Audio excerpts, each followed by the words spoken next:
سورۃ الحاقہ یہ سورہ نمبر 69 ہے۔ یہ قیامت کے بارے میں ایک طاقتور سورت ہے جس میں اللہ تعالیٰ نے بتایا ہے کہ قیامت ایک یقینی حقیقت ہے۔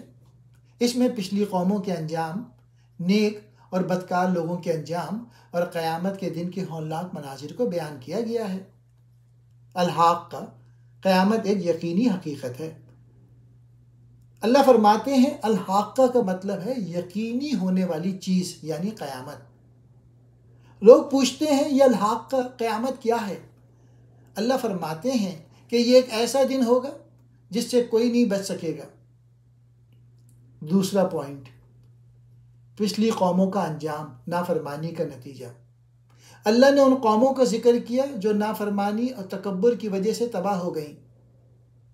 قوم عاد، حضرت ہود علیہ السلام کی قوم، انہوں نے اللہ کی نافرمانی کی تو ان پر آندھی کا عذاب آیا جو 7 راتیں اور 8 دن تک جاری رہا۔ وہ یوں گر پڑے جیسے کھجور کے کھوکھلے تنے ہوں۔ قوم سمود، حضرت صالح علیہ السلام کی قوم، انہوں نے اللہ کے نبی کو جھٹلایا تو انہیں زبردست چنگھاڑ، بجلی کے زوردار دھماکے سے ہلاک کر دیا گیا۔ فرعون اور اس کی قوم، انہوں نے اللہ کے نبی حضرت موسیٰ علیہ السلام کی نافرمانی کی تو انہیں پانی میں غرق کر دیا گیا۔ تیسرا پوائنٹ، قیامت کے دن نیک اور بدکاروں کا انجام۔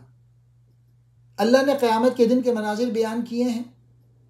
نیک لوگوں کا انجام، جن کے اعمال اچھے ہوں گے ان کو اعمال نامہ دائیں ہاتھ میں دیا جائے گا۔ وہ خوش ہو کر کہیں گے لو دیکھو میرا اعمال نامہ پڑھو۔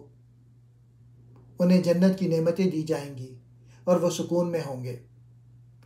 بدکاروں کا انجام، جنہوں نے دنیا میں برے اعمال کیے انہیں اعمال نامہ بائیں ہاتھ میں دیا جائے گا۔ وہ افسوس سے کہیں گے کاش مجھے میرا اعمال نامہ نہ دیا جاتا۔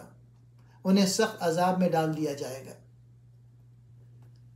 چوتھا پوائنٹ، قرآن اللہ کا کلام ہے، نبی صلی اللہ علیہ وآلہ وسلم کا نہیں۔ کچھ لوگ کہتے تھے کہ یہ قرآن نبی صلی اللہ علیہ وآلہ وسلم نے خود بنایا ہے۔ اللہ نے فرمایا نہیں، یہ قرآن اللہ کی طرف سے برحق ہے۔ قرآن اللہ کا کلام ہے اور جو اس میں شک کرے گا وہ خسارے میں رہے گا۔